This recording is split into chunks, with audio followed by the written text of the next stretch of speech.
Hey guys, what is up? SandyBurger2000 here, and today I am, excuse me, I'm going over my primary. Um, so yeah, I guess we'll just get right into it.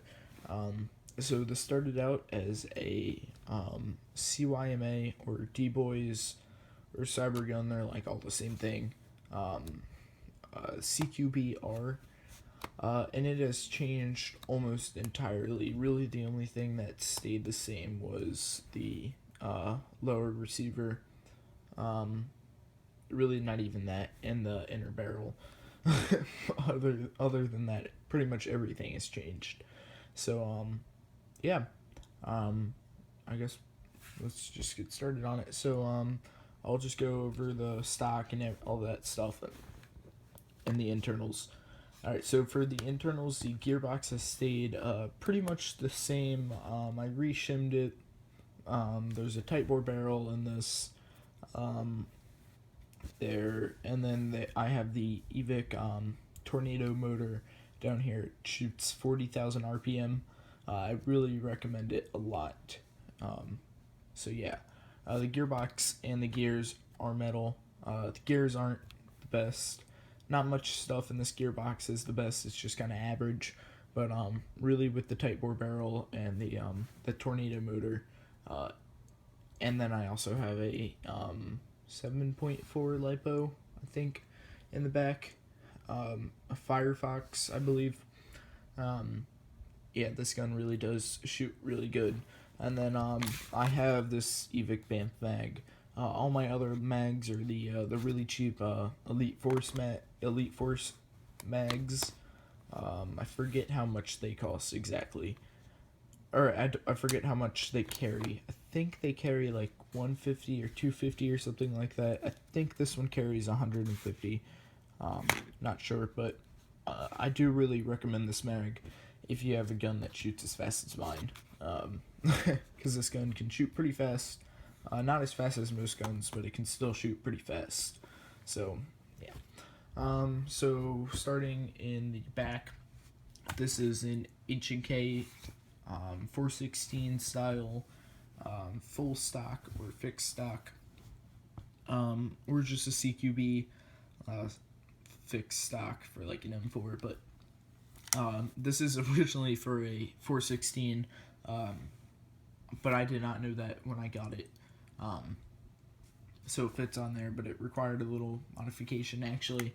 The part that holds the buffer tube on right here, not sure what it's called, that it usually comes out to about here in my gun, but there's this like little round piece right here that stops it where the screw comes in.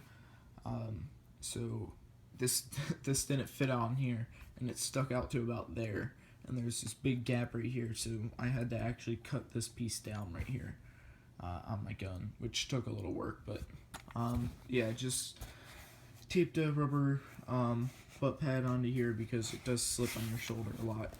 And then on the other side, I just drew that a while ago, so I don't really like it anymore, but I don't know, it's kind of cool, I guess. Alright, moving over, I always forget who makes this pistol grip, but it was a pretty cheap one. Here, that's the logo. I don't know if you know who that is, but yeah, that's who makes it. I really recommend this. I've had this for about 2.5 years now, and it's just now starting to wear away. The grippy part on it is starting to wear away, but it really fits my hand nicely, and it was a nice, easy fit to go on the gun. It's not wobbling at all, and it fits perfectly. So. And another feature that I really like is it has this like little piece right here cut out, so it's really easy. It doesn't get in the way of switching from safe to full auto or to semi, which other pistol grips have done in the past.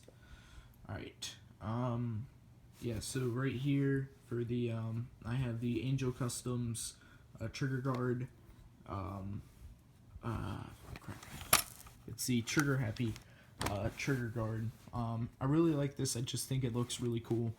Yeah, there's nothing else really special about it. It was like $16, so I do recommend getting this. This is really cool. I think it looks really cool on my gun. So yeah, lower receiver, I just weathered it. It's pretty much all I did to it. Filled in the like safe, semi, and auto markings on it. That's really it.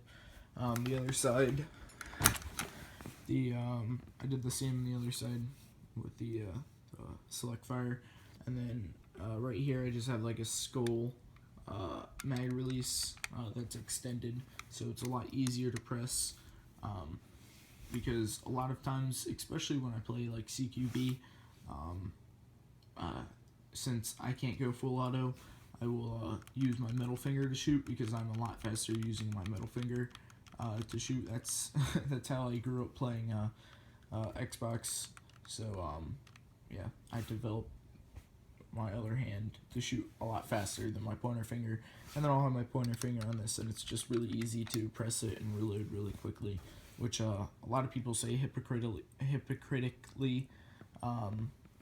they don't actually do that, but yeah, it does really work for me, and I recommend trying to do that, especially if you play a lot of CQB. Okay, so the upper receiver, I painted this tan.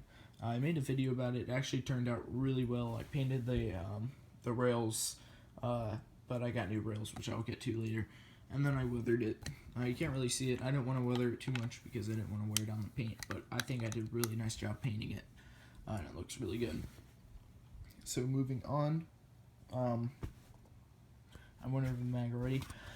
Alright, so this is the, the APS, I believe. Let me check real quick. Okay, so yeah, this is the APS Conception rails, I guess. I'm not really sure. It doesn't really say what series it is, but I guess it's Conception. It also has this, I can never pronounce this. It's like Hakotsu or something like that. Probably not pronouncing that right, but yeah. And then I think I'm not really sure what EV Tech means on it. That might also be the series. I don't really know APS that well, but yeah, that's that. So I bought extra rails for it.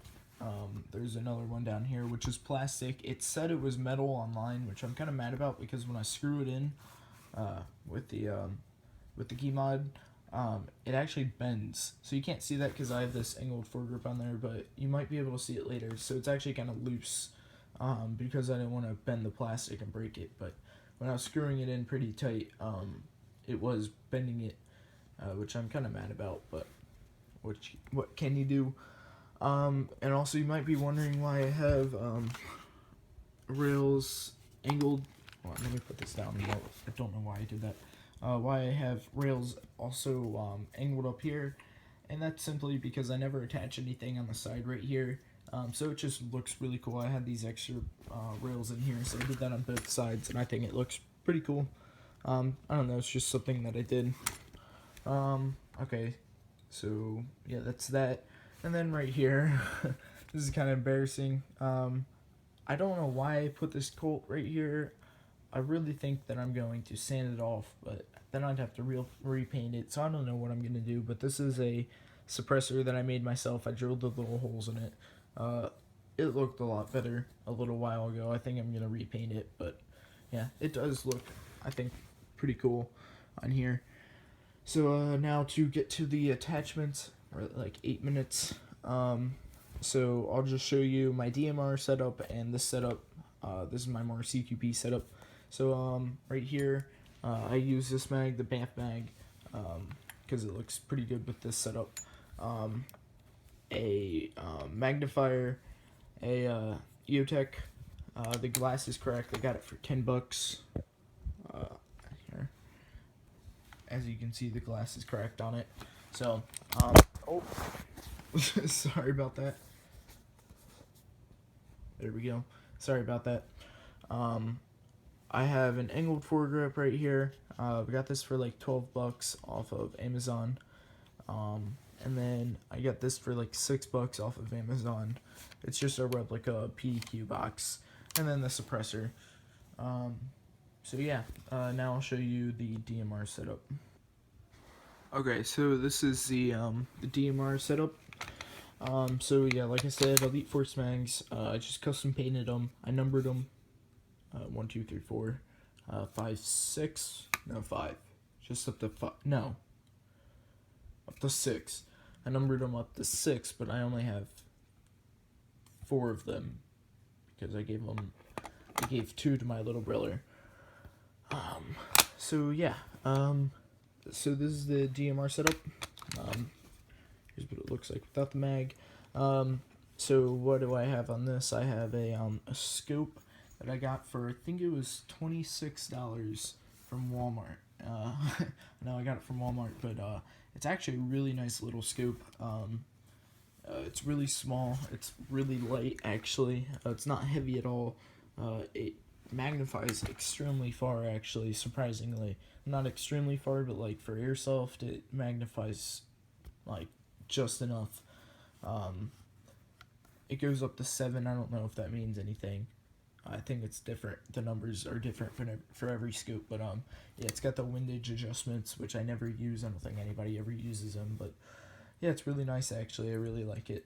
And then these scope rings were $8 that I put on there. That didn't fit, so I ghetto rigged it, and I got duct tape, and I just wrapped duct tape around the barrel, or around the sight until it fit this, but you can't really see the duct tape, so. And then up here I just have a hairstyle UTG bipod. I extremely recommend this thing a lot.